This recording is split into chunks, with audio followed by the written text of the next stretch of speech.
পূর্বের ভিডিওগুলোতে গৌড়ের সিংহাসনে পরপর রাজাগুলোর কথা বলেছিলাম।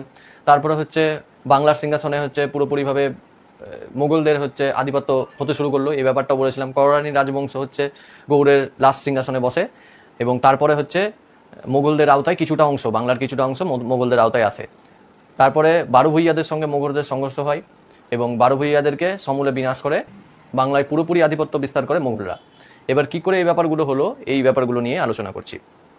আকবরের মৃত্যুর পরে দিল্লি সিংহাসনে বসে জাহাঙ্গীর, আর এই জাহাঙ্গীর বাংলার সুবেদার হিসেবে পাঠায় ইসলাম খানকে। এই ইসলাম খানই হচ্ছে বাংলা থেকে মগ, পর্তুগিজ, জলদস্যু এবং বারো ভূঁইয়াদেরকে সমূলে বিনাশ করে।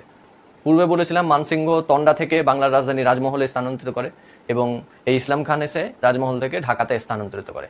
এবং ঢাকার নাম কিন্তু এক সময় জাহাঙ্গীরনগরও রাখা হয়েছিল এই ইসলাম খানের জন্যই। তো ইসলাম খান ছিল হচ্ছে বাংলার সুবেদার হিসেবে একজন যোগ্য সুবেদার।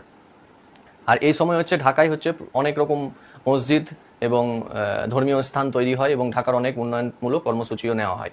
জাহাঙ্গীরের মৃত্যুর পরে দিল্লি সিংহাসনে বসে শাহজাহান, আর শাহজাহান থাকাকালীন বাংলা সুবেদার হিসেবে নিযুক্ত করা হয় শাহজাহানের ছোট ছেলে শাহ সুজাকে। আর এই শাহ সুজা এবং ঔরঙ্গজেবের মধ্যে যে বচসা আছে সেটা তো অনেকেই জানে মোগল সাম্রাজ্যের ইতিহাস পড়লেই। শাহজাহানের খুব সম্ভবত যেটুকু পরিচিত কয়েকটা ছেলের নাম জানা আছে সেটা হলো ঔরঙ্গজেব, তারপরে হচ্ছে দারাসুকো, তারপরে হচ্ছে এই শাহ সুজা, আর সব থেকে ছোটটা মনে হয় মুরাদ বক্স। তো এদের মধ্যে কারোর মধ্যে ভ্রাতৃত্বের বন্ধন ছিল না, সিংহাসন নিয়ে বিভিন্ন রকমভাবে অশান্তি হয় এবং শেষে শাহজাহানকে কারাবাসে মৃত্যুবরণ করতে হয়। শাহজাহানের মৃত্যুর পরে দিল্লি সিংহাসনে বসে ঔরঙ্গজেব। পূর্বে বললাম এই 3-4 ভাইয়ের মধ্যে যে অশান্তি ছিল সেটা মোগল সাম্রাজ্যের ইতিহাস পড়লে জানা যাবে। ঔরঙ্গজেব সিংহাসনে থাকার সময়ে বাংলার সুবেদার হিসেবে নিযুক্ত করা হয় শায়েস্তা খানকে। শায়েস্তা খান ছিল ঔরঙ্গজেবের মামা। শায়েস্তা খান থাকাকালীন ঢাকার বিভিন্ন অংশে উন্নতির লক্ষণ দেখা যায় এবং এই সময়ে শায়েস্তা খানের সুবেদার থাকাকালীনই হচ্ছে ইস্ট ইন্ডিয়া কোম্পানির সঙ্গে বিভিন্ন রকম ফরমানও পেশ করা হয়, ফরমানও তৈরি হয় এবং ইস্ট ইন্ডিয়া কোম্পানির সঙ্গে একরকম মনোমালিন্য এবং বচসার সৃষ্টি হয়। তারপরে তো পলাশির যুদ্ধ আছেই, পরবর্তীতে আসবে।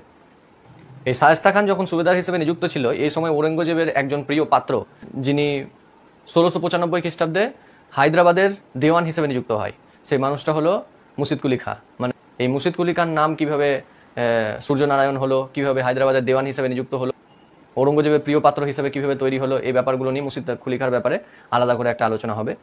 তো এবার আসে শায়েস্তা খান নিয়ে। এবার শায়েস্তা খানের পরে বাংলা সুবেদার হিসেবে নিযুক্ত হয় ইব্রাহিম খাঁ দ্বিতীয় এবং এই ইব্রাহিম খাঁ দ্বিতীয়র পরে হচ্ছে বাংলা সুবেদার হিসেবে নিযুক্ত হয় ঔরঙ্গজেবের পৌত্র আজিম উফসান।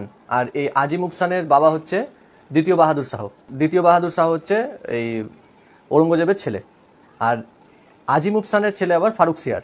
ফারুক সিয়ারের ফরমানের ব্যাপারে অনেকেই জানে।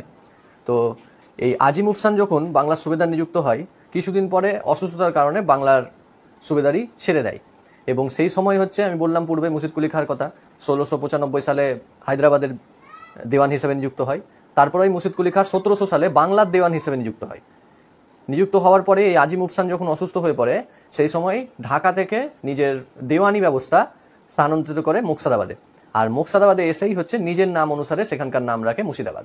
এবার এই মুর্শিদাবাদে কিভাবে এই মুর্শিদ কুলি খাঁ নবাব হয়ে উঠলো এই ব্যাপারে হচ্ছে আলাদা করে আলোচনা হবে। তো এই ভিডিওতে বিভিন্ন সুবেদারদের কথা বলছি। তো ঘটনাটা আবার পুনরাবৃত্তি করি।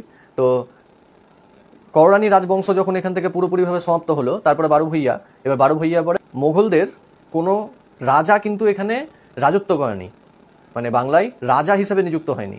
মোগলরা একের পর এক নিজের সেনাপতি পাঠাচ্ছিল বাংলায় আধিপত্য বিস্তারের জন্য এবং বাংলার সুবেদার হিসেবে নিযুক্ত হয়।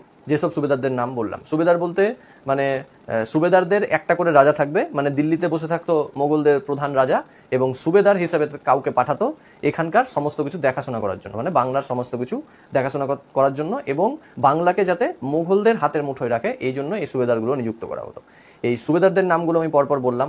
সমস্ত সুবেদারদের নাম একের পর এক বলা সম্ভব না, ওই জন্য এই প্রধান সুবেদার যারা ছিল, যাদের সময়ে ঢাকা এবং তন্ডা সবারই হচ্ছে সব রাজধানীগুলোর উন্নতি হয়েছিল, এই সব সুবেদারদের কথাই আমি বিশেষ করে বললাম।